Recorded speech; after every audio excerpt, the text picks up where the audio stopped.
speechless. Sir! Love you! Ito na sigurong napuntahan ng isang gathering na kung saan buhay na buhay ang audience. Hindi inaantok kahit na kanina umulan, andito pa rin kayo. Hindi man umulan kanina. Napakasaya ko. Sana lahat ng mga gatherings na pinupuntahan ko, grupo ko, ganito sana kasaya para sa inyo. Para habang tayo lahat. Kung nakita si Tolpo. Sir, hindi ka namin nakikita. OFW. Bagong lahat. Kamera lang kami nakikita. Alam niyo po. Nagalaw-galaw pa, sir. Sir, palobat na cellphone namin. Just imagine. Parang kung awang wala lang. mga remittance ng ating mga OFW, ano na mangyari sa ekonomiya ng Pilipinas? Wala talaga.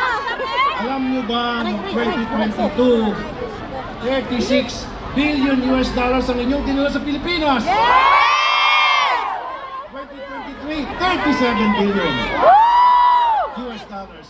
Kita mo? Ay, kita mo. 2024, Limitas lang naman natin yun. Sa pamilya naman natin napunta yun. billion US dollars. At magkano po sa pesos yan? 2.1 trillion. Ganun po ang pwersa ninyo sa ating bayan. Ganun po kalakas ninyo sa ekonomiya ng ating bayan. Libre mo lang kami sa dinner, sir. Pero hindi naman po siguro masama kung tayong mangarap. Ano po, sabi na nila, libreng mangarap.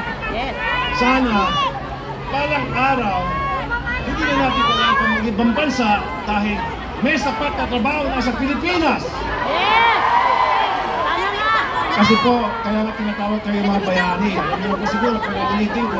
Sir, ang Kaya po kayo tinatawag kayo mga bagong bayani sapagkat kayo po ay nagsasakripisyo. Napapawalay sa inyong pamilya, napapahiwalay, lungkot, at kung ano pa kapag kayo po ay nasa ibang bansa. Yan po ay tinis ninyo para mabigyan ng maayos na pamumuhay ng pamilya at syempre, ang ating bayan. Sir, ulan na, sir. Hindi na. Sakit na dito. Sakit na dito. Sir, makita ko lang namin dito, sir. Sir, sa harap. Kanina pa na makiyawa naman.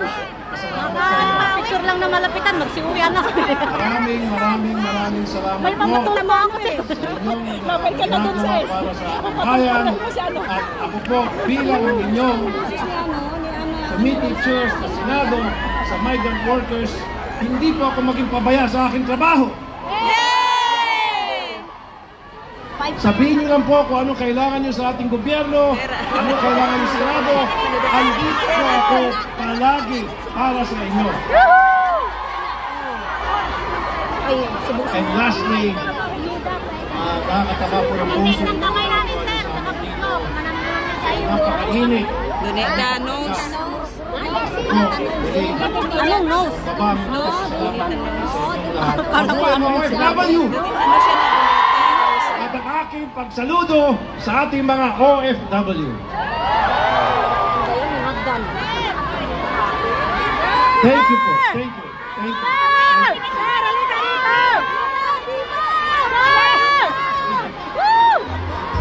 Maraming salamat, Honorable Senator Raffy Tulfo.